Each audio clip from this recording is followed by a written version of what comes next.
Hello everyone, welcome to Tara IAS. Think IAS, think Tara. In this video, we're going to have an analysis of the Hindu newspaper of today, that is 18th of July 2025. And this is presented to you by me, Lakshmi Saujanya. ఈ రోజు మనం discuss చేసుకోబోయే important articles ఇవి. So కొన్ని articles and editorials same టాపిక్లోనో మనం వీటిని కలిపి discuss చేయడం జరుగుతుంది. సో మన first article, A better terror fight with Jammu and Kashmir police under state reigns. CISF undergoes high-intensity training with army to combat threats in vital installations.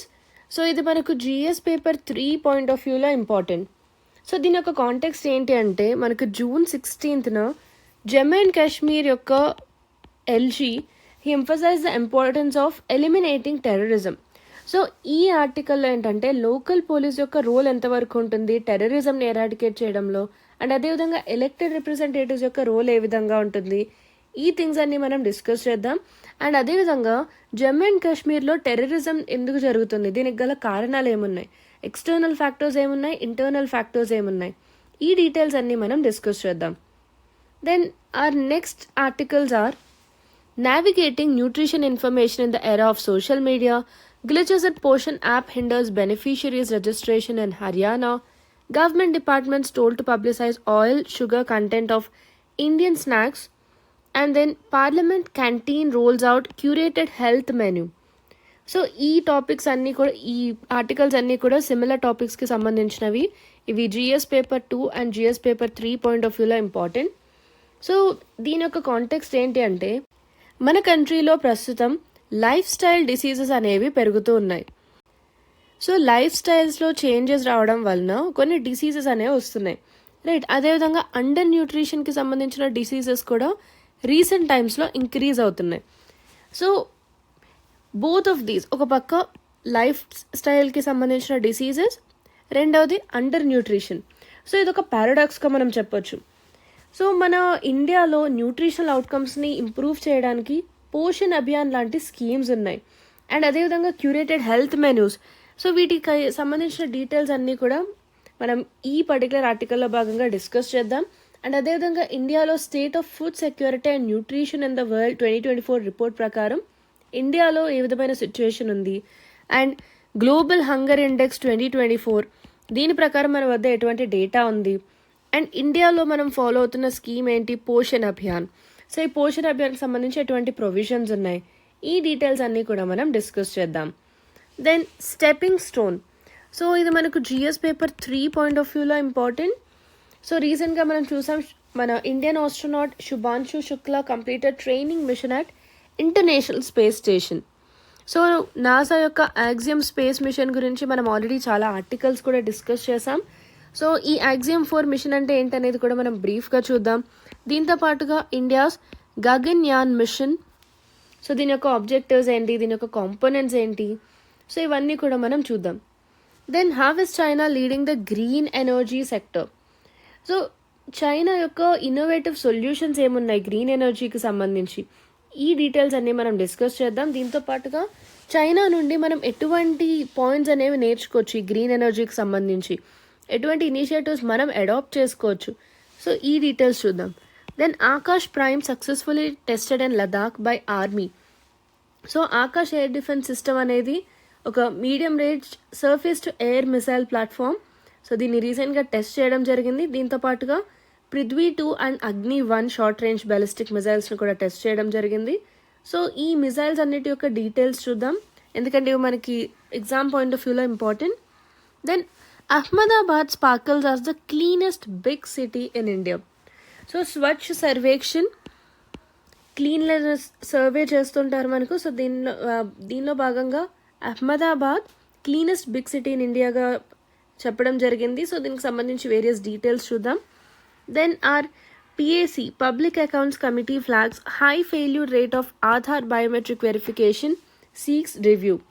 So అసలు ఈ public accounts committee అంటే ఏంటి, and ఇక్కడ issue ఏంటి, ఇవన్నీ కూడా మనం discuss చేద్దాం. Then Supreme court backs ST women's heirs and property rights case. So రీసెంట్గా అసలు ఈ ఇష్యూ ఏంటి, కేస్ ఏంటి, దీనిలో ఎటువంటి జడ్జ్మెంట్ ఇవ్వడం జరిగింది అనేది చూద్దాం. Then some places in news. రీసెంట్గా మనకి Red Sea, Pilibhit tiger reserve, so ఇవన్నీ కూడా మనకి న్యూస్లో ఉన్నాయి. సో ఈ ఏరియాస్ గురించి కూడా మనం డిస్కస్ చేద్దాం.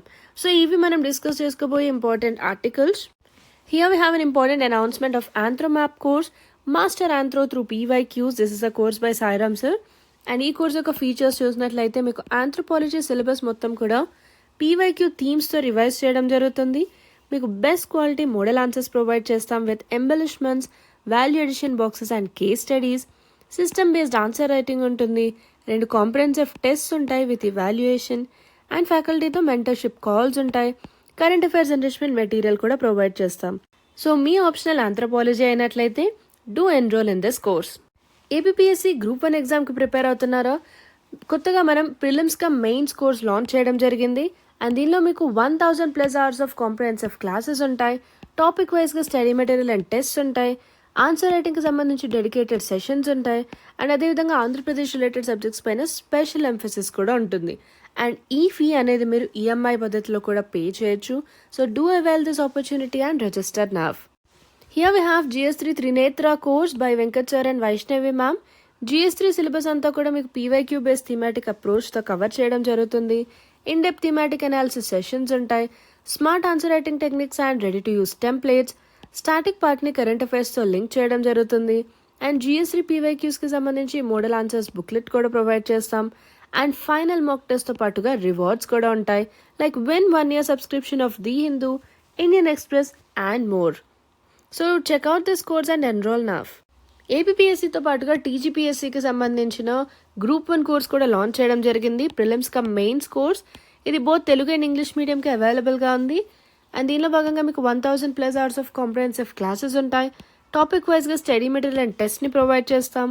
అండ్ ఆన్సర్ రైటింగ్ సంబంధించి డెడికేటెడ్ సెషన్స్ ఉంటాయి. అండ్ తెలంగాణ రిలేటెడ్ సబ్జెక్ట్స్ పైన స్పెషల్ ఎంఫసిస్ కూడా ఉంటుంది. సో ఈ ఎగ్జామ్కి మీరు ప్రిపేర్ అవుతున్నట్లయితే do enrol in this course. Group 1తో పాటుగా గ్రూప్ 2కి సంబంధించిన కోర్సెస్ కూడా మనం లాంచ్ చేయడం జరిగింది. APSC group 2 Telugu and English medium batches launch చేసాం. సో దీనిలో భాగంగా మీకు 1000+ అవర్స్ ఆఫ్ కాంప్రహెన్సివ్ క్లాసెస్ ఉంటాయి. Topic wise study material and test provide చేస్తాం. అండ్ ఆంధ్రప్రదేశ్ రిలేటెడ్ సబ్జెక్ట్స్ పైన స్పెషల్ ఎంఫసిస్ అనేది ఉంటుంది. సో ఈ ఎగ్జామ్కి మీరు ప్రిపేర్ అవుతున్నట్లయితే do enrol in this course. ఏపీఎస్సీతో పాటుగా టీజీపీఎస్సీ గ్రూప్ 2కి సంబంధించి కూడా మనం కోర్సెస్ లాంచ్ చేయడం జరిగింది. బోత్ తెలుగు అండ్ ఇంగ్లీష్ మీడియంకి సంబంధించి. అండ్ దీనిలో మీకు 1000+ అవర్స్ ఆఫ్ కాంప్రహెన్సివ్ క్లాసెస్ ఉంటాయి. టాపిక్ వైజ్గా study material and test provide చేస్తాం. అండ్ తెలంగాణ రిలేటెడ్ సబ్జెక్ట్స్ పైన స్పెషల్ ఎంఫసిస్ అనేది ఉంటుంది. So do checkout this course and register now. Here is our new course Indian economy for UPSC. First batch మీకు 21 July 2025 నుండి start అవుతుంది. So ఈ course యొక్క features చూసినట్లయితే you'll have comprehensive classes by Venkat sir and 1-stop solution notes ఉంటాయి. And on demand 1-to-1 mentorship Zoom calls with Venkat sir. And topic వైజ్గా మీకు UPSC PYQ analysis ఉంటుంది. Do enrol in this course. Here is a new world history course. First batch మీకు 21 July నుంచి start అవుతుంది. So దీనిలో మీకు Sairam sir యొక్క comprehensive classes ఉంటాయి. 1-stop సొల్యూషన్ నోట్స్ ఉంటుంది. On demand 1-to-1 mentorship Zoom calls ఉంటాయి. అండ్ వరల్డ్ హిస్టరీని ఇంటర్నేషనల్ రిలేషన్స్ అండ్ ఎథిక్స్తో ఇంటిగ్రేట్ చేయడం జరుగుతుంది. టాపిక్ వైజ్ యూపీఎస్సీ పీవైక్యూస్ యొక్క analysis and model answers booklet కూడా ప్రొవైడ్ చేస్తాం. So do enrol in this course. ఈరోజు మనం డిస్కస్ చేసుకోబోయే first editorial a better terror fight with Jammu and Kashmir police under state range. So ఇది మనకు జిఎస్ పేపర్ 3 పాయింట్ ఆఫ్ వ్యూలో important. So ఈ article ఏంటి, దీనికి సంబంధించిన డీటెయిల్స్ ఏంటనేది మనం డిస్కస్ చేద్దాం. సో ఇది ఎందుకు న్యూస్లో ఉంది అంటే రీసెంట్గా జమ్మూ అండ్ కాశ్మీర్ యొక్క lieutenant governor he emphasized the importance of eliminating terrorism, right? So ఈ పర్టికులర్ కాంటెక్స్లో ఈ ఆర్టికల్లో మనకు లోకల్ పోలీస్ యొక్క రోల్ ఎంతవరకు ఉంటుంది టెర్రరిజంని ఎలిమినేట్ చేయడంలో, అదేవిధంగా ఎలక్టెడ్ రిప్రజెంటేటివ్స్ యొక్క ఎంతవరకు ఉంటుంది. సో ఇవన్నీ కూడా ఈ ఆర్టికల్లో డిస్కస్ చేయడం జరిగింది. సో దీని యొక్క బ్యాక్గ్రౌండ్ చూసినట్లయితే జమ్మూ అండ్ కాశ్మీర్లో ఈ మిలిటెన్సీ అనేది ఎప్పటి నుండి స్టార్ట్ అయింది, 1989 నుండి స్టార్ట్ అయింది. సో అప్పటి నుండి జమ్మూ అండ్ కాశ్మీర్లో సిఆర్పిఎఫ్ లేదా బోర్డర్ సెక్యూరిటీ ఫోర్స్, ఆర్మీ వీటన్నిటిని కూడా లోకల్ పోలీస్తో పాటుగా డిప్లాయ్ చేయడం స్టార్ట్ చేశారు. All these central forces, right? And central forces అనేవి లార్జ్ స్కేల్ ఆపరేషన్స్లో చాలా ఇంపార్టెంట్ రోల్ ప్లే చేసినప్పటికీ కూడా జమ్మూ అండ్ కాశ్మీర్ యొక్క లోకల్ పోలీస్ ఎవరైతే ఉంటారో వీరు ఎక్కువగా ఫస్ట్ లైన్ ఆఫ్ డిఫెన్స్గా ఉన్నారు, often leading intelligence gathering and first response actions etcetera. And 2019లో ఆర్టికల్ 370 యొక్క అబ్రోగేషన్ అనేది జరిగింది. We know about this issue, right. And అదేవిధంగా జమ్మూ అండ్ కాశ్మీర్ నుంచి ఈ స్టేట్ హుడ్ అనేది కూడా రిమూవ్ చేయడం జరిగింది. సో దీనివల్ల ఏమైంది, అక్కడ ఎలక్టెడ్ లోకల్ గవర్నమెంట్స్ యొక్క రోల్ అనేది డిక్రీజ్ అయింది. దీనివల్ల లోకల్ గవర్నెన్స్ యొక్క రోల్ ఏదైతే ఉంటుందో సెక్యూరిటీకి సంబంధించి it had led to some gaps in this. So Jammu and కాశ్మీర్లో అసలు టెర్రరిజం అనేది ఎందుకు స్టార్ట్ అయింది, దీని వెనుకున్న ఫ్యాక్టర్స్ ఏంటనేది కూడా మనం చూద్దాం. సో ఆ ఆర్టికల్తో పాటుగా మనం ఇంకొక ఆర్టికల్ని కూడా కలిపి డిస్కస్ చేద్దాం. సో ఈ రెండు కూడా similar topics. CISF undergoes high intensity training with army to combat threats and vital installations. So ఇవి రెండు కూడా మనకు GS పేపర్ 3 పాయింట్ ఆఫ్ వ్యూలో ఇంపార్టెంట్. సో ఇక్కడ మనం time line of Kashmir insurgency చూసినట్లయితే first Indo Pak war 1947 to 48 జరిగింది.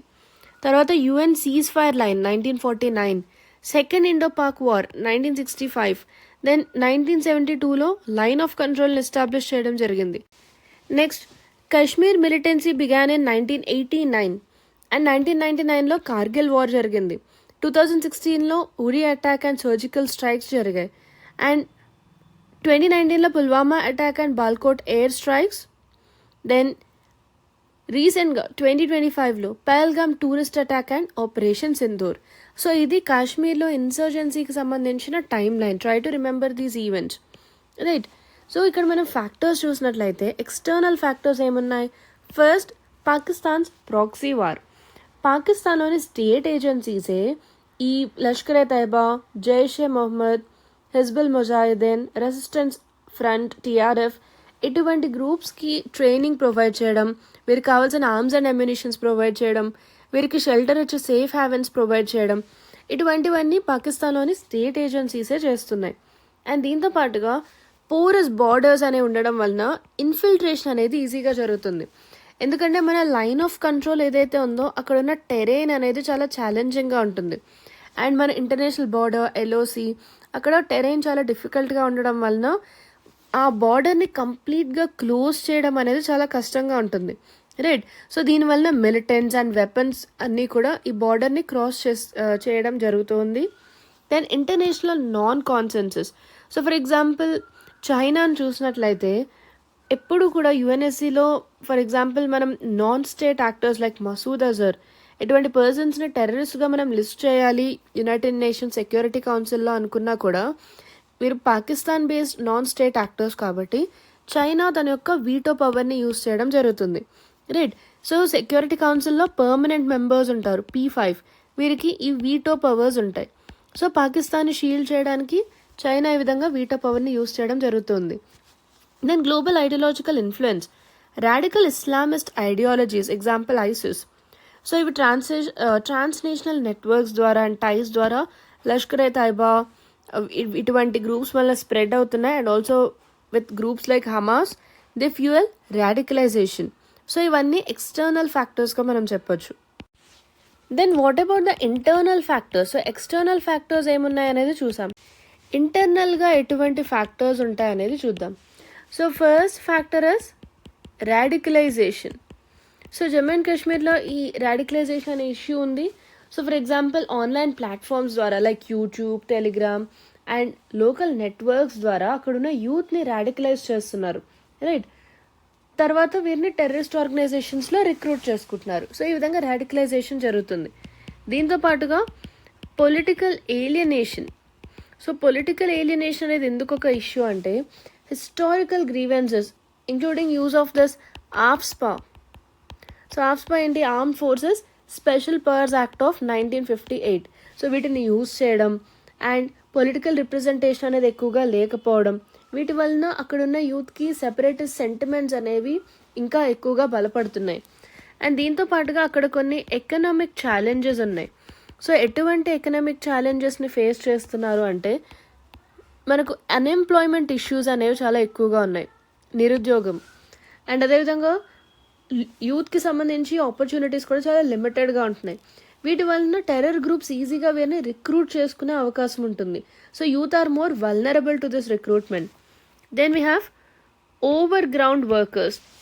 సో వీరేంటంటే వీరి వలన fund management, recruitment, propaganda, misinformation ఇటువంటి వాటి వలన ఇది మిలిటెన్సీని సస్టైన్ చేస్తున్నాయి ఈ ఓజీడబ్ల్యూస్. Then terror financing. So terror financing కూడా చాలా ఎక్కువగా న్యూస్లో మనకు వినిపించే ఒక పదం. సో టెర్రర్ ఫైనాన్స్ ఏంటంటే, ఫర్ ఎగ్జాంపుల్ కాశ్మీర్లో కొన్ని సపరేటిస్ట్ పొలిటికల్ అవుట్ఫిట్స్ ఉన్నాయి, like Hurriyat Conference, Jammu and Kashmir Liberation front etcetera. So ఇవేంటంటే లోకల్గా మిలిటెన్సీని ఎంకరేజ్ చేయడానికి హవాలా రూట్ ద్వారా మనీని ఛానలైజ్ చేస్తూ ఉంటాయి. సో ఈ విధంగా టెర్రర్ ఫైనాన్సింగ్ అనేది జరుగుతూ ఉంటుంది, రైట్. సో వీటిని మనం ఇంటర్నల్ ఫ్యాక్టర్స్గా చెప్పొచ్చు. సో ఇటువంటి ఇష్యూస్ అన్నీ ఉన్నప్పుడు లోకల్ పోలీస్ ఏ విధమైన రోల్ ప్లే చేస్తున్నారు, సో ఏ విధంగా టెర్రరిజంని డీల్ చేయడం జరుగుతుంది మన local police. So first is local knowledge and human intelligence. So Jammu and Kashmir police ఏం చేస్తారంటే, వారు లోకల్స్ కాబట్టి అక్కడ ఉన్న టెరైన్ ఏ విధంగా ఉంటుంది అండ్ వారి యొక్క డిఫరెంట్ డైలెక్ట్స్ ఏ విధంగా ఉంటాయి అండ్ కమ్యూనిటీ డైనమిక్స్ అన్నీ కూడా వారికి బెటర్గా తెలిసే అవకాశం ఉంటుంది, right. So they have this local knowledge. So this is one advantage that they have. Then coming to the counter radicalisation. So radicalisation అనేది ఒక ఇష్యూ అని మనం చెప్పుకున్నాం. So we have to go for counter radicalisation measures, right. So local police ఏంటంటే అక్కడ జరుగుతున్న radicalisation యొక్క సైన్స్ని ఈజీగా ఐడెంటిఫై చేయగలుగుతారు, ఎర్లీగా ఐడెంటిఫై చేయగలుగుతారు. సో దీనివలన ఏంటంటే సాఫ్ట్ పోలీసింగ్ వలన, కమ్యూనిటీ అవుట్ రీచ్తో అక్కడ ఇంటర్వ్యూన్ అయ్యి కౌంటర్ రాడికలైజేషన్ చేసే అవకాశం ఉంటుంది. అండ్ అక్కడున్న జోగ్రఫీ ఏ విధంగా ఉంటుంది, అక్కడ టొపోగ్రఫీ ఎలా ఉంది, టెరైన్ ఏ విధంగా ఉంది, వీటికి సంబంధించిన ఫెమిలియారిటీ లోకల్ పోలీస్కి ఎక్కువగా ఉంటుంది. సో దీనివల్ల ఏదైనా టెర్రర్ ఇన్సిడెంట్ జరిగినప్పుడు ఇమీడియట్ రెస్పాన్స్ అనేది ఇవ్వడానికి, ఫాస్ట్గా ఫోర్సెస్ని డిప్లాయ్ చేయడానికి కూడా వీరికి ఎక్కువ అడ్వాంటేజ్ అనేది ఉంటుంది. And there is a bridge between state and society over there. So ప్రాపర్గా ఎంపవర్మెంట్ చేసినట్లయితే local police they can align security policies with grass roots democratic structures. And అక్కడ క్రెడిబిలిటీ అండ్ ట్రస్ట్ని ఇంకా ఇంప్రూవ్ చేయాల్సి ఉంటుంది. సో మనం central forces, CRPF, border security force ఇటువంటి వాటిని చూసినప్పుడు వీటితో కంపేర్ చేసుకుంటే లోకల్ పోలీస్ ఎక్కువగా వారిపైన కొంచెం క్రెడిబిలిటీ అండ్ ట్రస్ట్ అనేది కాస్త ఎక్కువగా ఉంటుంది. ఎందుకంటే వీరు అక్కడ local persons, they are not aliens and they are more accessible. So this ensures better cooperation from the community. Here you can see some important data regarding various security forces in Jammu and Kashmir and their mandate. So you manaki important, try to memorize these. So Jammu and Kashmir police, so very law and order, counter terrorism, local intelligence. So ivi veeri yokka mandate. And వీటికి సంబంధించిన authority ఏంటి అంటే government of India's ministry of home affairs. Then special operations group, anti-militancy and high-risk urban operations. This is under Jammu and Kashmir Police. Then Indian Army Northern Command. Line of control దగ్గర counter ఇన్ఫిల్ట్రేషన్ని చూసుకోవడం, counter terrorism, counter terror ఆపరేషన్స్ని organise చేయడం. So the commander ministry of defence. Then Rashtriya Rifles, dedicated counter insurgency operations. This is under Indian Army. Then CRPF, law and order support, convoy protection, anti-riot duties.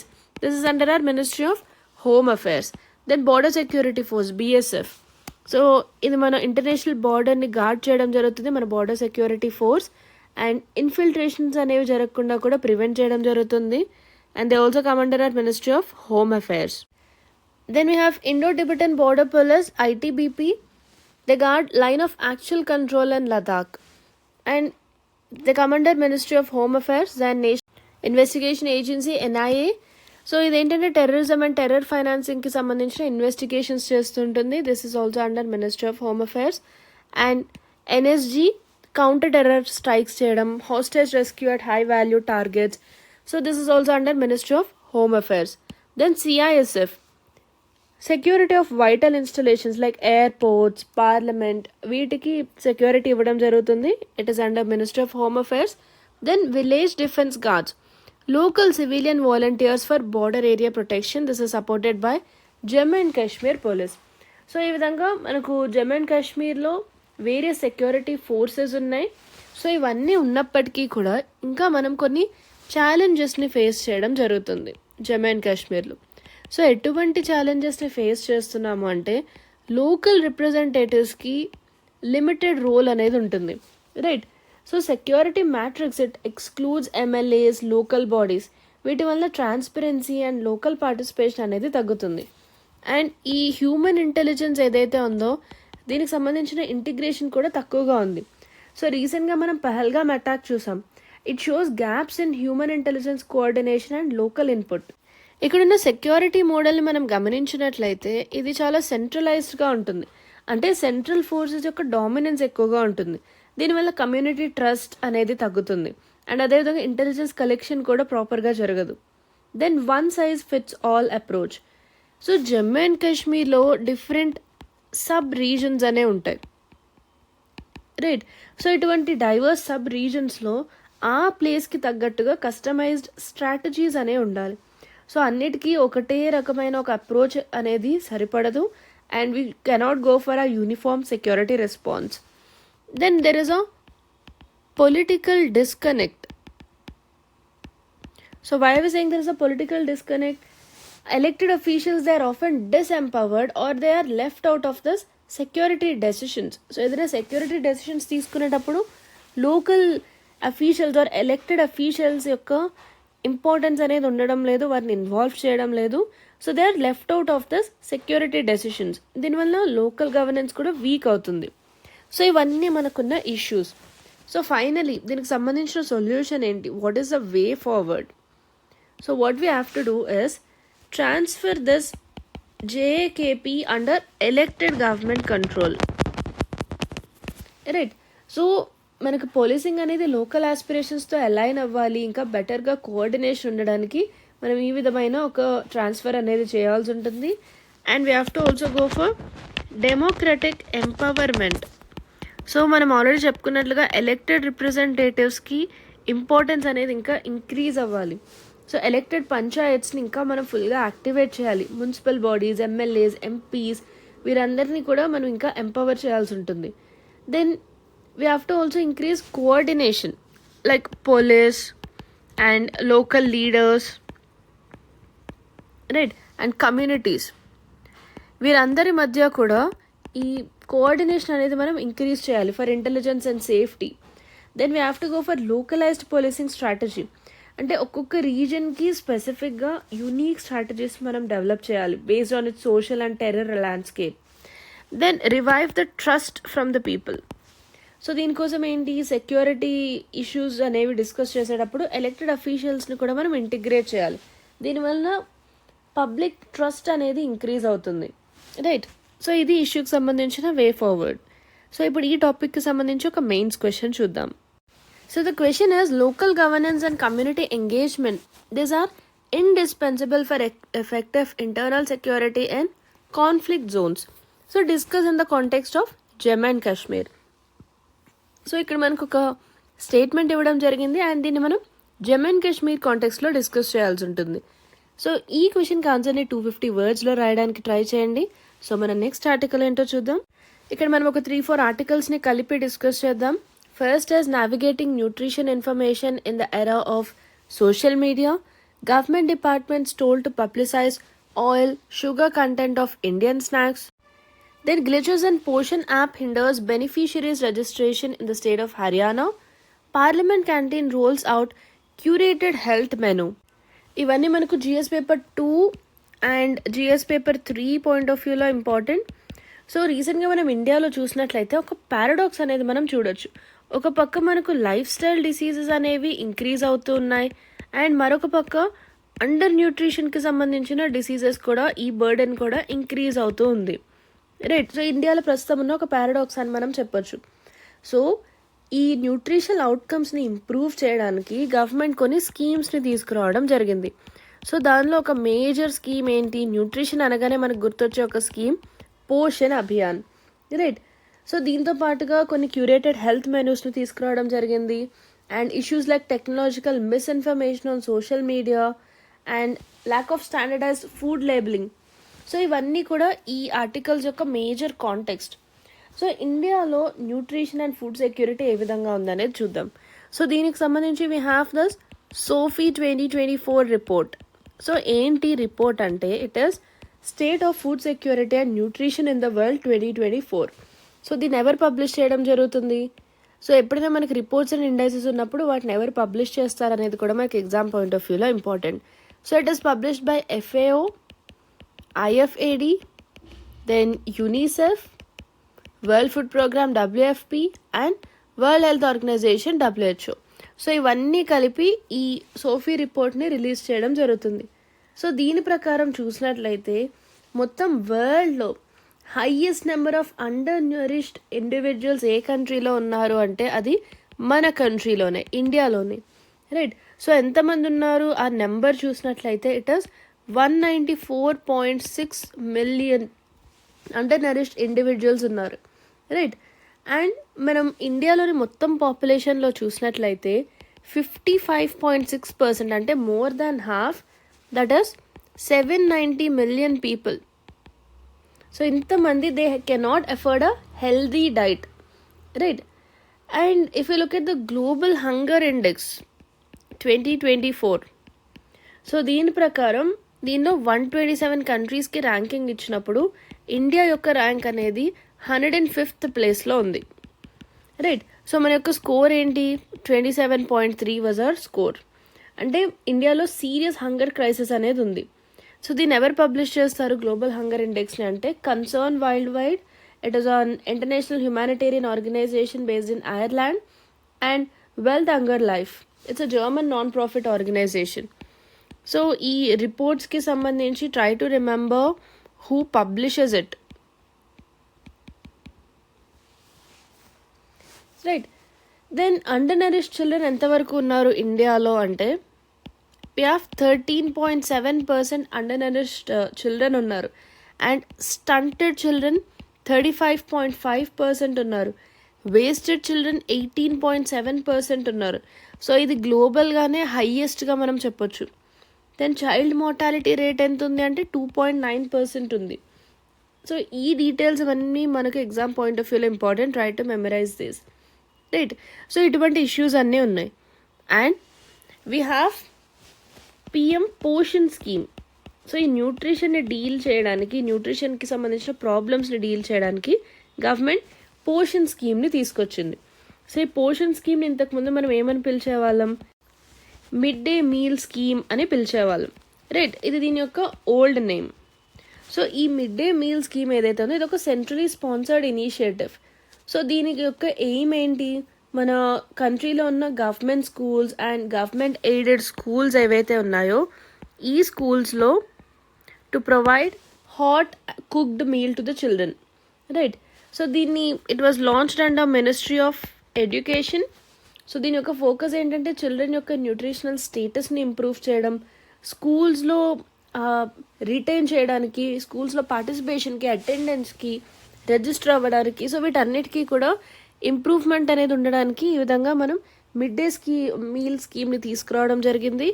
దాన్నే పోషణ్ అభియాన్గా పేరు మార్చారు, right. So this scheme it compliments Poshan Abhiyan and mission Poshan 2.0.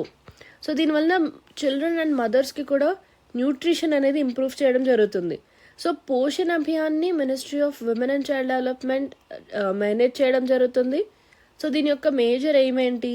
Adolescent girls, pregnant women, lactating mothers and 0 to 6 years age ఉన్న children, వీరి యొక్క న్యూట్రిషన్ని improve చేయడమే దీని యొక్క objective. And we have this Poshan 2.0. So Poshan 2.0 ఎప్పుడు లాంచ్ చేసాం? 2021లో లాంచ్ చేయడం జరిగింది. సో దీని ద్వారా పోషణ్ అభియాన్ని, సప్లిమెంటరీ న్యూట్రిషన్ ప్రోగ్రామ్ని మర్జ్ చేశారు. So that we'll have streamlined efforts under one unified framework. So ఇటువంటి స్కీమ్స్ ఉన్నప్పటికీ కూడా ఇండియాలో న్యూట్రిషనల్ సెక్యూరిటీని అచీవ్ చేయడానికి మనం కొన్ని ఛాలెంజెస్ని ఫేస్ చేస్తూ ఉన్నాం. సో మనం ఎటువంటి ఛాలెంజెస్ని ఫేస్ చేస్తున్నాం? ఇండియాలో ఉన్న న్యూట్రిషన్ సెక్యూరిటీ ఏ విధంగా ఉంది అనేది మనం చూసినట్లయితే ఇండియాలో both under nutrition and over nutrition are obesity రెండు ప్రాబ్లమ్స్ ఉన్నాయి, especially among women and children. So food insecurity, diet diversity తక్కువగా ఉండడం, అవేర్నెస్ తక్కువగా ఉండడం, ఇటువంటి ఇష్యూస్ ఉన్నాయి. ఈ పోషణ్ అభియాన్ ఏదైతే ఉందో ఈ స్కీమ్ ఉన్నప్పటికీ కూడా ఇది ఒక ఫ్లాగ్షిప్ స్కీమ్ అయినప్పటికీ కూడా కొన్ని టెక్నికల్ హర్డిల్స్ అనేవి ఉన్నాయి. ఫర్ ఎగ్జాంపుల్ ఇక్కడ మనం చూసాం యాప్లో గ్లిచెస్ రావడం లేదా ఫేషియల్ రికగ్నిషన్ ఫెయిల్యూర్ అవ్వడం, ఇటువంటి టెక్నికల్ హర్డిల్స్ అనేవి వస్తున్నాయి. And digital divide and technology glitches and Poshan tracker. So Poshan ట్రాకర్కి సంబంధించి కూడా కొన్ని ఇష్యూస్ని ఫేస్ చేయడం జరుగుతుంది, like internet connectivity issues etcetera. So రీసెంట్గా మనం చూసాం హర్యానాలో అంగన్వాడీ వర్కర్స్ బెనిఫిషరీస్ని రిజిస్టర్ చేయడానికి ఇబ్బంది పడ్డారు, ఎందుకంటే ఇంటర్నెట్ ఇష్యూస్ రావడం, ట్రైనింగ్ సరిగా లేకపోవడం, యాప్ యొక్క మాల్ ఫంక్షన్స్ అంటే ఫేషియల్ రికగ్నిషన్ ఫెయిల్యూర్ అవ్వడం, ఆధార్ మిస్ మ్యాచ్ అవ్వడం, అండ్ రూరల్ విమెన్కి స్మార్ట్ ఫోన్స్ లేకపోవడం, ఇటువంటి ఇష్యూస్ అనేవి ఫేస్ చేయడం జరిగింది. అండ్ న్యూట్రిషన్కి సంబంధించి సోషల్ మీడియాలో కూడా కొంతవరకు మిస్ఇన్ఫర్మేషన్ అనేది ఉంటుంది, right. So users consume black and white diet trends అంటే detox waters, collagen shots. So ఇవన్నీ పర్సనలైజ్డ్ అండర్స్టాండింగ్ లేకుండా ఇటువంటి డైట్ ట్రెండ్స్ అనేవి ఫాలో అవుతున్నారు. అండ్ ఇన్ఫ్లుయెన్స్ కూడా సోషల్ మీడియా ఇన్ఫ్లుయెన్సర్స్ కూడా unverified or over simplified diets అనేవి ప్రమోట్ చేస్తున్నారు. వాటికి ఎటువంటి సైంటిఫిక్ రీసెర్చ్ అనేది లేకపోయినప్పటికీ కూడా వాటిని ప్రమోట్ చేస్తున్నారు. అదేవిధంగా మన జెనెటిక్స్, మైక్రోబయోమ్స్, కల్చర్, మన స్ట్రెస్ లెవెల్స్, వీటన్నిటిని చూసుకుని డైట్ అనేది ఫాలో అవ్వాల్సి ఉంటుంది. But one size fits all ఇటువంటి అడ్వైజ్ అనేది కరెక్ట్ కాదు. అండ్ వీటిని ఎక్కువగా సోషల్ మీడియాలో ఈ విధమైన ఒక మిస్ఇన్ఫర్మేషన్ అనేది కూడా ఎక్కువగా జరుగుతుంది. And food safety labels and grading of స్నాక్స్కి సంబంధించి కూడా there is lack of uniformity. అంటే మనం జనరల్గా ఈ ఇండియన్ స్నాక్స్ పైన చూసినట్లయితే ఎంతవరకు షుగర్ అనేది ఉంది, షుగర్ కంటెంట్ ఎంత ఉంది, ట్రాన్స్ ఫ్యాట్స్ ఎంతవరకు ఉన్నాయి, సోడియం ఎంత ఉంది, వీటికి సంబంధించిన మ్యాండేటెడ్ డిస్ప్లే చేయాలనే రూల్ ఏదీ లేదు. సో మన మినిస్ట్రీ ఏం చేస్తుందంటే ఇది ఒక కొత్త ప్రపోజల్ తీసుకొచ్చింది. షుగర్ అండ్ ఆయిల్ బోర్డ్స్ అనేవి ఇంట్రడ్యూస్ చేయడం జరిగింది to fill this gap. So మనకి డిఫరెంట్ ఇండియన్ స్నాక్స్ ఉంటాయి, like samosa, jalebi etcetera. They are contributing to raising non communicable diseases, but these are unregulated and public settings. So ఇటువంటి issues అన్నీ మనం face చేయడం జరుగుతుంది. సో ఫైనల్గా దీనికి సొల్యూషన్ ఏంటి అంటే మనం ఈ పోషణ్ అభియాన్ ఏదైతే తీసుకురావడం జరిగిందో దీన్ని ఇంకా స్ట్రెంగ్తన్ చేయాలి, రైట్. సో టెక్నాలజికల్గా ఎటువంటి ఇష్యూస్ రాకుండా చూసుకోవాలి, బెటర్ ట్రైనింగ్ ప్రొవైడ్ చేయాలి, ఫర్ ఎగ్జాంపుల్ అంగన్వాడీ వర్కర్స్కి. అండ్ సోషల్ మీడియాలో ఏదైతే డైట్స్ అనేవి ప్రమోట్ చేస్తున్నారో వీటిని కూడా మనం రెగ్యులేట్ చేయాలి. So we have to collaborate with nutritionist and అఫీషియల్గా హెల్త్ కమ్యూనికేషన్ అనేది మనం ప్రమోట్ చేయాలి through YouTube, Instagram etcetera. Then mandate FOPL అంటే front of pack food labels. So ఇక్కడ ఏంటంటే క్లియర్గా హై ఫ్యాట్ ఉంది ఈ స్నాక్లో లేదా హై షుగర్ లెవెల్స్ ఉన్నాయి అని చెప్పి క్లియర్గా వార్నింగ్స్ అనేవి ఇష్యూ చేయాల్సి ఉంటుంది, right. Then promote personalised nutrition awareness. So స్కూల్స్లో, కాలేజెస్లో వారి యొక్క కరికులం ఏదైతే ఉంటుందో దీనిలో మనం ఈ డైట్కి సంబంధించి న్యూట్రిషన్ ఎడ్యుకేషన్ ఇంటిగ్రేట్ చేయాలి, right. And we have to also strengthen healthier public food ecosystems. So పార్లమెంట్లో ఏదైతే ఒక క్యూరేటెడ్ హెల్త్ మెనూని తీసుకొచ్చారో అటువంటి మోడల్ని డిఫరెంట్ వర్క్ స్పేసెస్లో కూడా మనం రెప్లికేట్ చేయడానికి ట్రై చేయాలి. సో దీనికోసం ఏంటి, మిల్లెట్ బేస్డ్ ఫుడ్స్, లో సోడియం ఉన్నవి, హై ప్రోటీన్ ఆల్టర్నేటివ్స్, వీటిని మనం ఎక్కువగా ఎంకరేజ్ చేయాలి. సో ఇది ఇష్యూకి సంబంధించిన పాసిబుల్ సొల్యూషన్స్. మన next article stepping stone, NASA axiom ISRO tie up is an admirable outcome. So ఇది మనకు GS పేపర్ 3 పాయింట్ ఆఫ్ వ్యూలో important. Awareness in the fields of IT, space etcetera, and achievement of Indians and science and technology, indigenisation of technology and developing new technology. So ఈ topics అన్ని దీనిలో cover అవుతున్నాయి. So దీని యొక్క context చూసినట్లయితే రీసెంట్గా Indian astronaut Shubhanshu Shukla he completed a training mission at ISS on July 15, 2025. So ISS is our International Space Station. So ఈ machine ఏంటంటే it was facilitated by a collaboration between NASA, Axiom Space and ISRO. So ఇది మనం ఇండియాలో 2027లో గగన్యాన్ మిషన్ని plan చేస్తున్నాం. So దీనికి ఒక preparatory స్టెప్గా ఇది ఉంటుంది. గగన్యాన్ ఎందుకు మనకి ఇంత ఇంపార్టెంట్ అంటే ఇది ఇండియా యొక్క first human space flight mission. And ఈ Axiom 4 మిషన్ ఏదైతే ఉందో ఇదొక ప్రైవేట్ స్పేస్ ఫ్లైట్. దీన్ని ఆర్గనైజ్ చేసింది యాక్సియం స్పేస్. సో దీని యొక్క ఎయిమ్ ఏంటంటే 14-day మిషన్ కోసం క్రూ మెంబర్స్ని ఇంటర్నేషనల్ స్పేస్ స్టేషన్కి ట్రాన్స్పోర్ట్ చేయడమే దీని యొక్క మేజర్ ఎయిమ్. సో ఇది యాక్సియం 4 మిషన్కి సంబంధించి. సో ఇక్కడ మనం గగన్యాన్ అని చెప్పుకున్నాం. So what is this Gaganyaan mission? So దీని యొక్క ఫీచర్స్ ఏంటి, దీని యొక్క కాంపోనెంట్స్ ఏంటి, దీని యొక్క ఆబ్జెక్టివ్ ఏంటి అంటే మన టార్గెట్ ఏంటి, 3 క్రూ మెంబర్స్ని లాంచ్ చేయడం మన టార్గెట్, రైట్. సో ఇది ఇండియా యొక్క హ్యూమన్ స్పేస్ ఫ్లైట్ క్యాపబిలిటీని డెమాన్స్ట్రేట్ చేయడం జరుగుతుంది. ఎందుకంటే 3 క్రూ మెంబర్స్ని మనం పంపించబోతున్నాం. సో ఎక్కడికి పంపిస్తున్నాం? To an orbit of 400 kilometers, అంటే మన లో ఎర్త్ ఆర్బిట్కి పంపించబోతున్నాం. ఎన్ని డేస్ కోసం? 3 daysకి పంపించబోతున్నాం. అండ్ 3 days తర్వాత వీరిని సేఫ్గా మన ఎర్త్కి తీసుకురావాలి. ఇది మన యొక్క టార్గెట్. సో ఇది ఎప్పటి వరకు చేయాలి అని మనం అనుకుంటున్నాము అంటే in the first quarter of 2027. So ఇది మన యొక్క టార్గెట్, రైట్. సో దీనిలో గగన్యాన్ మిషన్ యొక్క కాంపోనెంట్స్ ఏమున్నాయి అనేది కూడా మనం డిస్కస్ చేద్దాం. సో ఈ గగన్యాన్ మిషన్ యొక్క కాంపోనెంట్స్ చూసినట్లయితే ఫస్ట్ ఇస్ LVM-3, అంటే లాంచ్ వెహికల్ మార్క్ 3. దీన్ని ఇంతకుముందు GSLV మార్క్ 3గా కూడా పిలవడం జరిగేది. సో ఇది ఒక 3-stage rocket. So 3-stage rocket అంటే ఫస్ట్ స్టేజ్లో ఏముంటాయి? 2 solid fuel boosters strap to the rocket core. And second స్టేజ్లో 2 liquid fuel clustered Vikas 2 engines ఉంటాయి. అండ్ థర్డ్ స్టేజ్లో CE-20 ఇండిజినస్ క్రయోజెనిక్ ఎంజిన్ ఉంటుంది. సో దీనిలో ఏంటంటే లిక్విడ్ హైడ్రోజన్ని, లిక్విడ్ ఆక్సిజన్ని వాడతారు. సో లిక్విడ్ హైడ్రోజన్ ఏదైతే ఉందో దీన్ని ఫ్యూయల్గా వాడడం జరుగుతుంది. అండ్ లిక్విడ్ ఆక్సిజన్ ఏదైతే ఉందో దీన్ని ఆక్సిడైజర్గా యూస్ చేస్తారు. సో ఇవన్నీ కూడా మనకి ఇంపార్టెంట్ ఎగ్జామ్ పాయింట్ ఆఫ్ వ్యూలో. సో ఈ నాసా, యాక్సియం, ఇస్రో టైఅప్ ఏదైతే ఉందో దీనివల్ల ఇండియాకి ఎటువంటి ఇంపార్టెన్స్ ఉంది అనేది మనం చూసినట్లయితే మన గగన్యాన్ మిషన్కి ఇది ఇంపార్టెంట్, రైట్. సో గగన్యాన్ మిషన్కి రెడీ అవ్వడానికి మనకి ఇది చాలా important. So it builds human space flight experience. So ఈ మిషన్లో మనం చూసాం మన Indian astronaut Shubhanshu Shukla participate చేయడం జరిగింది. So this served as a practical rehearsal for our Gaganyaan mission. ఎందుకంటే 2027లో మనం ఇది లాంచ్ చేయబోతున్నాం. సో 2025లో ఇటువంటి మిషన్ అనేది జరగడం వలన ఇది మనకు ఒక రిహార్సల్గా ఉంటుంది, రైట్. సో ఈ పర్సన్ శుభాంశు శుక్లా ఈయన ఎమర్జెన్సీ ప్రోటోకాల్స్ ఏ విధంగా ఉంటాయి, atmospheric reentry, manual operations, space medicine, microgravity adaptation, ఇటువంటి వాటన్నిటిలో ట్రైన్ అయ్యారు. సో ఇవి హ్యూమన్ స్పేస్ మిషన్స్కి చాలా ఇంపార్టెంట్. అండ్ అదేవిధంగా మనకు అడ్వాన్స్డ్ స్పేస్ ఇన్ఫ్రాస్ట్రక్చర్కి కూడా యాక్సెస్ దొరికినట్లుగా అయింది.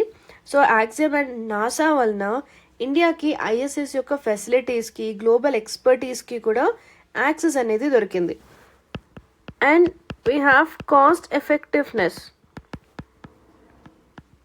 సో ఇస్రో చైర్మన్ గారు చెప్పిన దాని ప్రకారం ఈ విధంగా యాక్సియం అండ్ నాసా ద్వారా ట్రైన్ అవడం వలన మన ఇన్హౌస్ క్యాపబిలిటీతో కంపేర్ చేసుకున్నప్పుడు ఇది కొంచెం చీప్గా అవుతుంది, కాస్ట్ ఎఫెక్టివ్గా జరుగుతుంది. అండ్ దాంతోపాటుగా స్పీడ్ కూడా ఇక్కడ ఎక్కువగా ఉంటుంది, right. And also we can bypass all the technology transfer barriers. So we have concerns about US ITAR, international traffic in arms regulations restrictions. So ఇటువంటి కన్సర్న్స్ ఉన్నప్పటికీ కూడా ఆస్ట్రోనాట్స్ ఈ ట్రైనింగ్ తీసుకోవడానికి యాక్సెస్ అనేది లభించింది. Then it enhances global standing and soft power of India. And long టర్మ్లో international కోఆపరేషన్కి కూడా it lays a groundwork. So దీనివల్ల ఫ్యూచర్లో కూడా కొన్ని జాయింట్ మిషన్స్ అనేవి లాంచ్ చేసే అవకాశం ఉంటుంది. సో ఇటువంటి ఒక కోఆపరేషన్ అండ్ కోఆర్డినేషన్ వలన అండ్ క్రూ ఎక్స్చేంజ్ ప్రోగ్రామ్స్ చేయొచ్చు. And lunar or deep space ఎక్స్ప్లోరేషన్కి సంబంధించిన పార్టిసిపేషన్ కూడా ఎన్హాన్స్ చేయడం జరుగుతుంది. సో ఇది ఈ ఆర్టికల్కి సంబంధించిన డిస్కషన్. సో మన నెక్స్ట్ ఆర్టికల్ ఏంటో చూద్దాం. మన next article, how is China leading the green energy sector? China green energy solutions India's take away. అంటే చైనా గ్రీన్ ఎనర్జీ సెక్టర్లో ఎటువంటి ఇన్నోవేటివ్ సొల్యూషన్స్ని తీసుకొచ్చింది అనేది చూసినట్లయితే strategic state planning. So long term vision via state policies and 5-year plans and climate గోల్స్ని national economic స్ట్రాటజీలో integrate చేయడం జరుగుతుంది. అండ్ పబ్లిక్ ఇన్వెస్ట్మెంట్ చాలా ఎక్కువగా చేస్తున్నారు. So state own enterprises and banks ఇవి రెన్యూవబుల్స్ని చాలా ఎక్కువగా ఫండ్ చేయడం జరుగుతుంది. అండ్ టెక్నాలజీ డామినేషన్, R&Dకి సంబంధించి especially solar, wind, battery storage and EVs, electric vehicles, వీటి యొక్క రీసెర్చ్ అండ్ డెవలప్మెంట్ కోసం హెవీగా ఇన్వెస్ట్ చేస్తుంది China. Then manufacturing ecosystem చూసినట్లయితే complete value chain control from raw materials to finished products, example solar panels, batteries etcetera. So దీంతో పాటుగా China is going for a global green diplomacy. అంటే అక్కడున్న green infrastructure ఏదైతే ఉందో దీన్ని export చేయడం జరుగుతుంది. For example hydro power in Africa, wind farms in Latin America etcetera. And దీంతో పాటుగా అక్కడ పబ్లిక్ సపోర్ట్, రైట్, అదేవిధంగా పొల్యూషన్ అవేర్నెస్ ఇంక్రీజ్ చేయడం పబ్లిక్కి సంబంధించి, and selecting some zones as pilot zones and innovation hubs. So కొన్ని డెసిగ్నేటెడ్ ఇండస్ట్రియల్ జోన్స్ని ఈ గ్రీన్ ఇన్నోవేషన్ కోసం సెలెక్ట్ చేయడం జరుగుతుంది. అండ్ దీంతో పాటుగా it is also developing this green grid infra. So ultra high voltage grid నెట్వర్క్స్కి సంబంధించి మ్యాసివ్ ఇన్వెస్ట్మెంట్స్ చేస్తుంది China to handle this renewable intermittency. So ఇవన్నీ చైనా తీసుకొచ్చిన కొన్ని ఇన్నోవేటివ్ సొల్యూషన్స్. సో వీటి నుండి ఇండియా ఏమేమి నేర్చుకోవచ్చు, ఎటువంటివి మనం అడాప్ట్ చేసుకోవచ్చు అనేది కూడా చూద్దాం. ఇండియాలో రెన్యూవబుల్ ఎనర్జీ అనగానే మనకు గుర్తొచ్చే ఒక ప్రోగ్రామ్ ఏంటి, national solar mission, right. So this is one important programme of India. So ఇది చాలా అంబిషియస్ ప్రోగ్రామ్. బట్ మనకు చైనాలో ఏ విధంగా అయితే 5-year ప్లాన్స్ ఉన్నాయో ఆ విధంగా కన్సిస్టెంట్ ఇంప్లిమెంటేషన్ అనేది ఉండాలి. Then coming to public sector leadership. So ఇండియాలో మనకి ఎటువంటి పబ్లిక్ సెక్టర్ అండర్టేకింగ్స్ ఉన్నాయి, ఎన్టీపీసీ ఉంది, national thermal power corporation, Bharat heavy electricals limited BHEL ఉంది. So these PSUs they can emulate this Chinese SOEs. అంటే రెన్యూవబుల్స్లో అక్కడ ఏ విధంగా అయితే ఇన్వెస్ట్మెంట్ జరుగుతుందో అంతే అగ్రెసివ్గా ఇండియాలో కూడా ఇన్వెస్ట్మెంట్స్ అనేవి జరగాలి. దెన్ డొమెస్టిక్ మ్యానుఫ్యాక్చరింగ్, ఇది కూడా మనం ఇంకా ఇంక్రీజ్ చేయాల్సి ఉంటుంది, right. Strengthen this PLIs, production linked incentive schemes for solar modules, batteries, electric vehicles, etc. And also complete this value chain focus. So India ఏంటంటే mining, processing and manufacturing of critical minerals like lithium, rare earths, వీటిలో మనం ఎక్కువగా invest చేయాల్సి ఉంటుంది. And we have to also go for this grid modernisation, right. So మన national గ్రిడ్ని మనం ఇంకా అప్గ్రేడ్ చేయాల్సి ఉంటుంది so that we can handle high renewable penetration similar to China's UHV network. And దీంతో పాటుగా మనం గ్రీన్ బాండ్స్ని ఇంకా స్కేలప్ చేయాలి. అండ్ పబ్లిక్ సెక్టర్ బ్యాంక్స్ ద్వారా కన్సెషనల్ లోన్స్ని ప్రొవైడ్ చేయాలి. సో ఈ విధంగా మనం గ్రీన్ ఫైనాన్సింగ్ని ఇంప్రూవ్ చేయొచ్చు. అండ్ ఇండియాలో ఏదైతే ఎయిర్ పొల్యూషన్ క్రైసిస్ ఉందో, సో ఈ air pollution crisis in Indian cities we have to use this to build public support for clean energy. So ఇటువంటి ఇనిషియేటివ్స్ అన్నీ కూడా ఇండియా అడాప్ట్ చేసుకోవచ్చు. మన నెక్స్ట్ ఆర్టికల్ చూద్దాం. Akash prime successfully tested in Ladakh by army. So ఇండిజినస్గా మన కంట్రీలో develop చేసిన ఎయిర్ డిఫెన్స్ సిస్టమే ఈ ఆకాష్ ప్రైమ్. సో దీని యొక్క కాంటెక్స్ట్ ఏంటంటే ఈ ఆకాష్ ఎయిర్ డిఫెన్స్ సిస్టమ్ ఏదైతే ఉందో ఇదొక medium range surface to air missile platform, remember this. And ఇది 4500 meters కంటే ఎక్కువ ఎత్తులో కూడా ఆపరేట్ చేయగలదు. అండ్ ఇది ఇండిజినస్గా మన కంట్రీలో డెవలప్ చేశారు. It uses indigenously developed radio frequency seeker.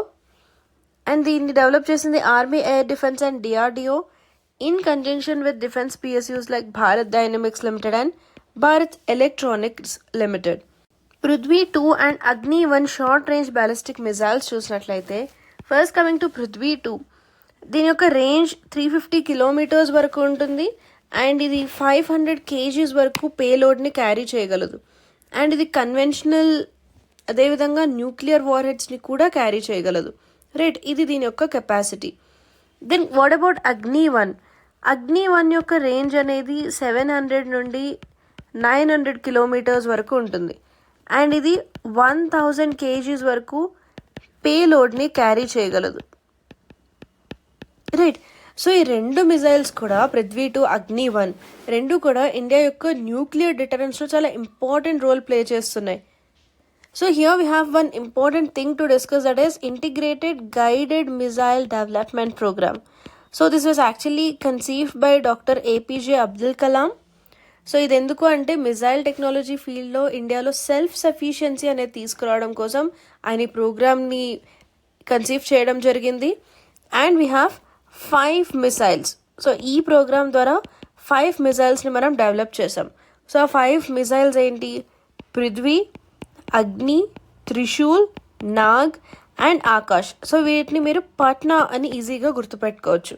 Right, Prithvi, అగ్ని, త్రిశూల్, నాగ్ అండ్ ఆకాష్. సో పృథ్వీ ఏంటి అంటే ఇదొక short range surface to surface ballistic missile. And అగ్ని సిరీస్ ఏంటి? ఇవన్నీ కూడా బ్యాలిస్టిక్ మిజైల్స్. సో ఒక్కొక్క సిరీస్కి ఒక్కొక్క రేంజ్ అనేది ఉంటుంది. లైక్ అగ్ని 1, 2, 3, 4, 5 ఈ విధంగా ఉంటాయి. ఒక్కొక్క దానికి ఒక్కొక్క రేంజ్ అనేది ఉంటుంది. అండ్ ఈ త్రిశూల్ అనేది ఒక షార్ట్ రేంజ్ లో level surface to air, surface నుండి ఎయిర్కి వెళ్ళే మిజైల్ ఇది. అండ్ నాగ్ అనేది 3rd generation anti tank missile. And ఈ ఆకాష్ అనేది ఒక medium range surface to air missile. So try to remember these. ఈ 5 మిజైల్స్ని కూడా ఇంటిగ్రేటెడ్ గైడెడ్ మిజైల్ డెవలప్మెంట్ ప్రోగ్రామ్లో భాగంగా డెవలప్ చేయడం జరిగింది. And you can remember this in the form of Patna. Right, ఈ టాపిక్ పైన ఒక ప్రాక్టీస్ ఎంసీక్యూ చూద్దాం. ఆకాష్ ప్రైమ్ డిఫెన్స్ సిస్టమ్కి సంబంధించిన స్టేట్మెంట్ బేస్డ్ క్వశ్చన్ ఇది. అండ్ ఇక్కడ మనం కరెక్ట్ స్టేట్మెంట్స్ని ఐడెంటిఫై చేయాల్సి ఉంటుంది. సో మన ఫస్ట్ స్టేట్మెంట్ ఏంటి? ఆకాష్ ప్రైమ్ డిఫెన్స్ సిస్టమ్ అనేది ఒక short range ballistic missile system. దీన్ని డిఆర్డిఓ డెవలప్ చేసింది అనేది మన ఫస్ట్ స్టేట్మెంట్. సో ఇదొక రాంగ్ స్టేట్మెంట్, ఎందుకంటే ఇదొక medium range surface to air missile, short range కాదు. And coming to the second statement, దీనిలో ఇండిజినస్గా మన కంట్రీలో డెవలప్ చేసిన రేడియో ఫ్రీక్వెన్సీ సీకర్ని యూజ్ చేస్తారు అనేది మన second statement. And yes, this is a correct statement. And third statement ఏంటి? ఇది 4500 మీటర్స్ కంటే ఎక్కువ ఎత్తులో కూడా ఆపరేట్ చేయగలదు అనేది మన థర్డ్ స్టేట్మెంట్. సో ఎస్, ఇది కూడా correct statement. And fourth statement ఏంటంటే దీన్ని జాయింట్గా DRDO, Bharat Dynamics Limited and Bharat Electronics Limited జాయింట్గా డెవలప్ చేయడం జరిగింది అనేది మన ఫోర్త్ స్టేట్మెంట్. సో ఎస్, ఇది కూడా ఒక correct statement. So the correct answer is B 2, 3 and 4. సో ఇప్పుడు మన నెక్స్ట్ ఆర్టికల్ ఏంటో చూద్దాం. Ahmedabad sparkles as the cleanest big city in India. So ఇక్కడ మనం స్వచ్ఛ సర్వేక్షణ్, క్లీన్లీనెస్ సర్వే చూసినట్లయితే ఇది ప్రతి సంవత్సరం ఈ క్లీన్లీనెస్, హైజీన్, శానిటేషన్ ఏ విధంగా ఉంది మన సిటీస్ అండ్ టౌన్స్లో అనేది ఒక సర్వే చేయడం జరుగుతుంది. దీన్ని స్వచ్ఛ భారత్ అభియాన్ అర్బన్లో భాగంగా లాంచ్ చేయడం జరిగింది. So this was launch by ministry of housing and urban affairs with quality council of India as it's implementation partner. Remember this. So దీని యొక్క థీమాటిక్ ఫోకస్ ఏంటి? 3 Rs అప్రోచ్. సో ఈ 3 Rs అప్రోచ్ అంటే reduce, reuse, recycle and circular economy. So దీన్ని waste is best theme ద్వారా promote చేయడం జరుగుతుంది. Then waste to wealth, it is highlighted as a key government agenda. And 2024-25 సర్వేలో తీసుకొచ్చిన new initiatives మనం చూసినట్లయితే ఫస్ట్ ఇస్ స్వచ్ఛ్ షహర్. స్వచ్ఛ్ అంటే క్లీన్, షహర్ ఇస్ సిటీ అంటే క్లీన్ సిటీ కేటగిరీ. సో ఇది ఎందుకు ఇంట్రడ్యూస్ చేశారంటే ర్యాంకింగ్స్లో న్యూ ఎంట్రెన్స్ని ప్రమోట్ చేయడానికి. Then super Swachh league. So దీనిలో ఏంటంటే ఏవైతే సిటీస్ ఎక్సలెన్స్ని సస్టైన్ చేస్తూ ఉన్నాయో, అంటే ఒకసారి ర్యాంకింగ్ వచ్చిన తర్వాత నెగ్లెక్ట్ చేయకుండా ఆ ఎక్సలెన్స్ని సస్టైన్ చేస్తూ ఉన్న సిటీస్ ఏవైతే ఉన్నాయో వీటిని రికగ్నైజ్ చేయడానికి సూపర్ స్వచ్ఛ్ లీగ్ని లాంచ్ చేయడం జరిగింది. So this includes Indore, Surat, Navi Mumbai, Vijayawada etcetera. Then promising Swachh Shahars, top performing cities, ప్రతి ఒక్క స్టేట్ నుండి టాప్ పర్ఫార్మింగ్ సిటీస్ ఏవైతే ఉంటాయో under 1 city 1 award principle. So here just go through these pristine places. So Swachh Shahar అనే ఒక కొత్త కేటగిరీ ఇంట్రడ్యూస్ చేయడం జరిగిందని చెప్పుకున్నాం. అండ్ 1 million+ సిటీస్ అంటే మోర్ దాన్ 10 lakh పాపులేషన్స్ ఉన్న సిటీస్లో we have Ahmedabad from Gujarat, Bhopal from Madhya Pradesh, Lucknow from Uttar Pradesh, right? And big cities 3 lakh to 10 lakh population lo we have this Meera Bhayandar from Maharashtra, Bilaspur from Chhattisgarh and Jamshedpur from Jharkhand. Then medium cities ante 50,000 nundi 3 lakh population. We have Devas from Madhya Pradesh, Karad from Maharashtra and Karnal from Haryana. And then small cities so ఈ కేటగరైజేషన్లో ఈ సిటీస్తో పాటుగా మనం గుర్తుపెట్టుకోవాల్సిన point ఏంటి అంటే categorisation అంటే big cities అంటే ఎంత పాపులేషన్ ఉంటుంది 3 lakhs to 10 lakh పాపులేషన్ని మనం బిగ్ సిటీస్గా కన్సిడర్ చేస్తాం. అండ్ 20,000 to 50,000 పాపులేషన్ ఉంటే స్మాల్ సిటీస్గా కన్సిడర్ చేస్తాం. సో ఈ కేటగరైజేషన్ కూడా important, try to remember this. So ఈ table important, try to remember this, right. So మన నెక్స్ట్ ఆర్టికల్ ఏంటో చూద్దాం. Then PAC flags high failure rate of Aadhaar biometric verification, seeks review. అసలు ఈ public accounts committee అంటే ఏంటి? దీన్ని మనం జనరల్గా పాలిటీలో భాగంగా చదువుకుంటాం, రైట్. సో దీన్ని 1921లో ఎస్టాబ్లిష్ చేయడం జరిగింది. అండ్ ఇండియాలో ఉన్న పార్లమెంటరీ కమిటీస్ అన్నిటిలో కూడా ఇది ఓల్డెస్ట్ పార్లమెంటరీ కమిటీ. దీని యొక్క పర్పస్ ఏంటి అంటే ఇది గవర్నమెంట్ ఆఫ్ ఇండియా యొక్క రెవెన్యూ అండ్ ఎక్స్పెండిచర్ని ఆడిట్ చేస్తుంది to ensure public funds are spent efficiently and legally. దీని యొక్క కీ ఫంక్షన్స్ ఏంటంటే మన controller and auditor general CAG యొక్క ఆడిట్ రిపోర్ట్ ఏదైతే ఉంటుందో ఆన్ గవర్నమెంట్ ఎక్స్పెండిచర్ దీన్ని ఎగ్జామిన్ చేస్తుంది. అండ్ అదేవిధంగా పార్లమెంట్ ఏదైతే మనీ శాంక్షన్ చేస్తుందో ఆ మనీ ప్రాపర్గా స్పెండ్ చేస్తున్నారా లేదా అనేది ఎన్ష్యూర్ చేయడం జరుగుతుంది. అండ్ ఇన్ కేస్ గవర్నమెంట్ స్పెండింగ్లో ఏదైనా ఫైనాన్షియల్ ఇర్రెగ్యులారిటీస్ ఉన్నా, లాసెస్ వచ్చినా, ఇన్ఎఫిషియన్సీస్ ఉన్నా వీటన్నిటిని కూడా ఇది ఇన్వెస్టిగేట్ చేస్తుంది. సో ఇవి పబ్లిక్ అకౌంట్స్ కమిటీ యొక్క కీ ఫంక్షన్స్గా మనం చెప్పొచ్చు. Then coming to the membership, దీనిలో 22 మెంబర్స్ ఉంటారు. సో ఈ మెంబర్షిప్ మనకి ఇంపార్టెంట్ ఎగ్జామినేషన్ పాయింట్ ఆఫ్ వ్యూలో. లోక్సభ నుండి 15 మెంబర్స్ అండ్ రాజ్యసభ నుండి 7 మెంబర్స్ ఉంటారు. సో ఈ మెంబర్షిప్ పైన ప్రీవియస్ ఇయర్స్లో క్వశ్చన్స్ అడగడం జరిగింది. So that is why this is important, try to remember this. So మనం పాలిటీలో భాగంగా డిఫరెంట్ కమిటీస్ని చదువుకుంటాం. సో కమిటీస్ ఏవైతే ఉన్నాయో వీటి యొక్క మెంబర్స్ ఎవరున్నారు, ఏ పర్టికులర్ హౌస్ నుండి ఎంతమంది దీనిలో మెంబర్స్గా ఉన్నారు, వీటి యొక్క ఫంక్షన్స్ ఏంటి, అండ్ దీని యొక్క చైర్పర్సన్గా ఎవరుంటారు, ఈ డీటెయిల్స్ అన్నీ కూడా మనకి ఇంపార్టెంట్, రైట్. అండ్ రీసెంట్గా ఈ కమిటీ అయితే మనకి న్యూస్లో ఉంది కాబట్టి it is more important for us from examination point of view. And దీని యొక్క చైర్పర్సన్గా ఒక లోక్సభ ఎంపీ ఉంటారు. మనకి యాజ్ అ కన్వెన్షన్ ఈ పర్సన్ అపోజిషన్ నుండి ఉంటారు. అంటే దీనికి సంబంధించి కాన్స్టిట్యూషన్లో ఒక ప్రొవిజన్ కానీ పర్టికులర్గా ఒక రూల్ కానీ లేదు. బట్ యాజ్ అ ట్రెడిషన్ మనం ఎప్పటి నుండో ఫాలో అవుతుంది ఏంటి అంటే అపోజిషన్ నుండి ఒక లోక్సభ ఎంపీ చైర్పర్సన్గా ఉంటారు. అండ్ దీని యొక్క టర్మ్ 1 year ఉంటుంది.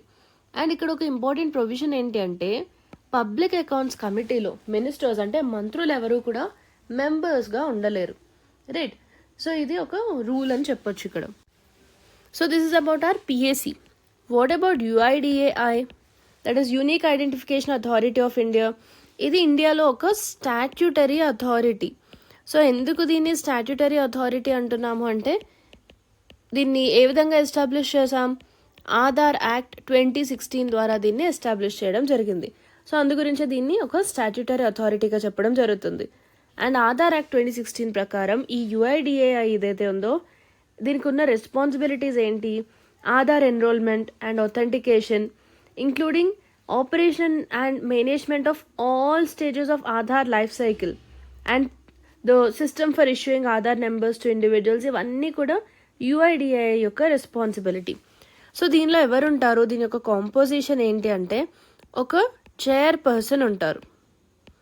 ఆ చైర్పర్సన్తో పాటు 2 పార్ట్ టైం మెంబర్స్ ఉంటారు, రైట్.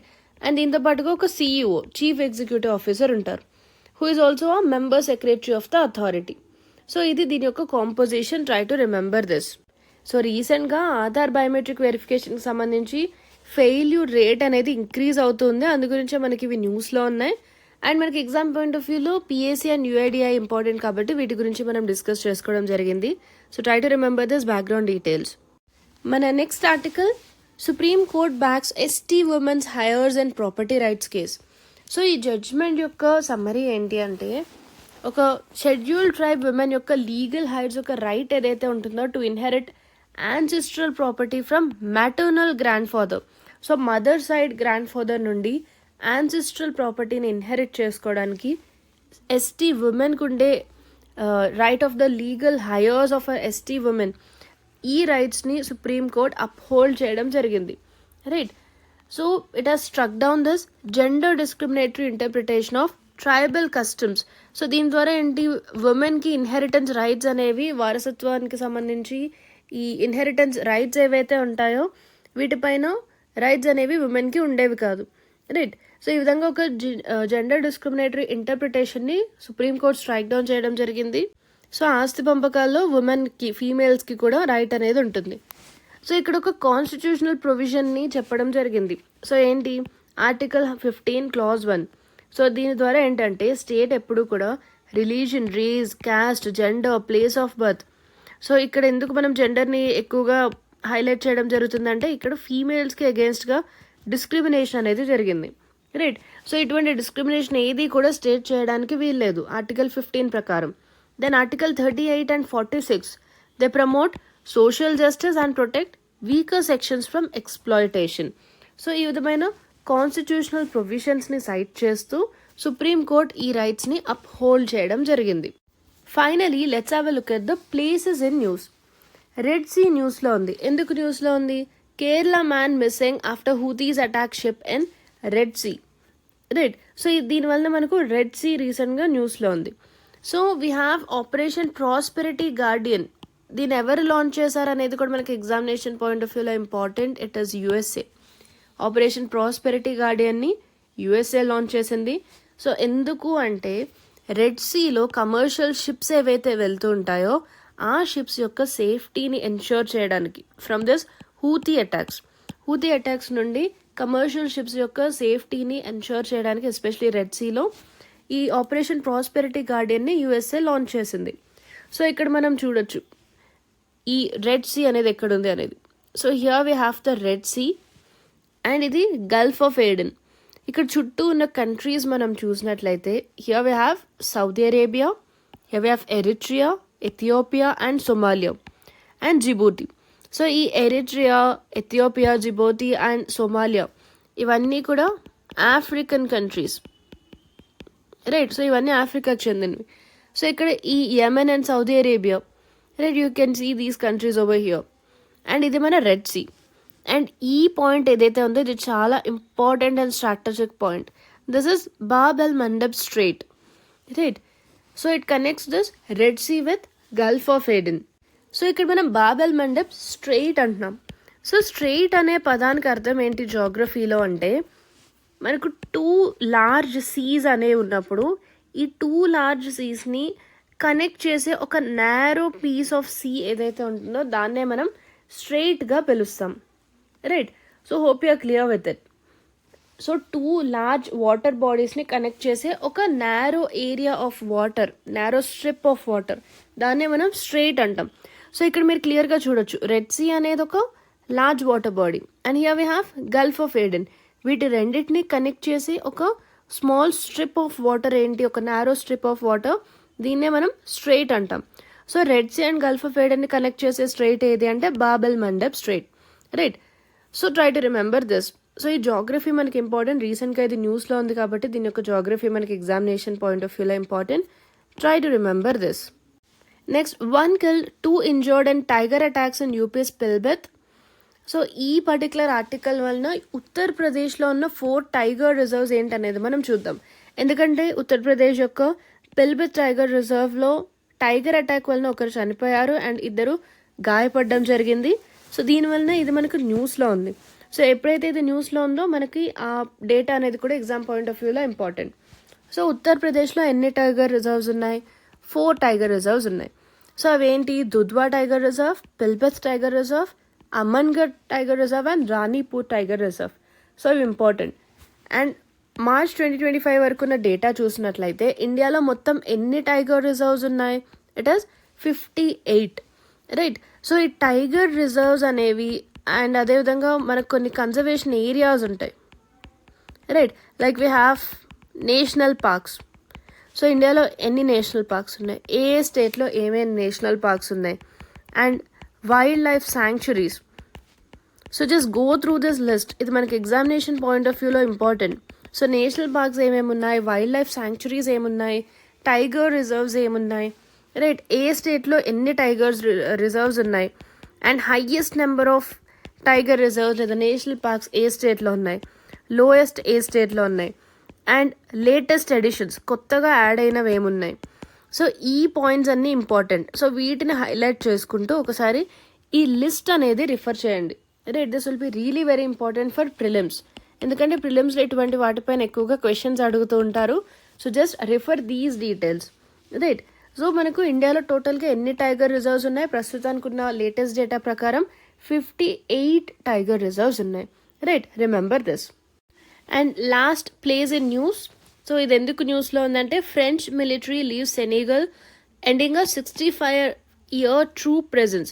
సో దీనివల్ల ఈ కంట్రీ కూడా మనకి న్యూస్లో ఉంది. సో ఈ కంట్రీ ఎక్కడుంది అంటే it is on Africa. Right, so it lies in the depression known as Senegal Mauritanian basin. Right, so ఇక్కడ మనం చుట్టూ ఉన్న కంట్రీస్ చూసినట్లయితే మౌరిటానియా ఉంది, మాలి ఉంది, Guinea Bissau, here we have Gambia. Right, and ఇక్కడ మనకు అట్లాంటిక్ ఓషన్ కూడా ఉంది. రైట్, సో ఇది మనకి రీసెంట్గా న్యూస్లో ఉంది కాబట్టి ఇక్కడ ఉన్న ఈ నేషనల్ పార్క్ అనేది మనకి ఇంపార్టెంట్ అండ్ చుట్టూ ఉన్న neighbouring countries important.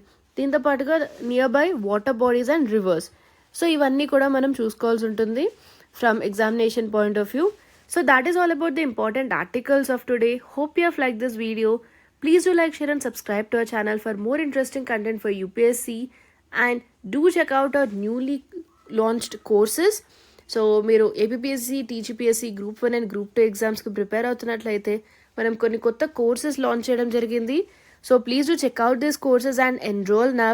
Thank you so much for watching this session. Bye-bye.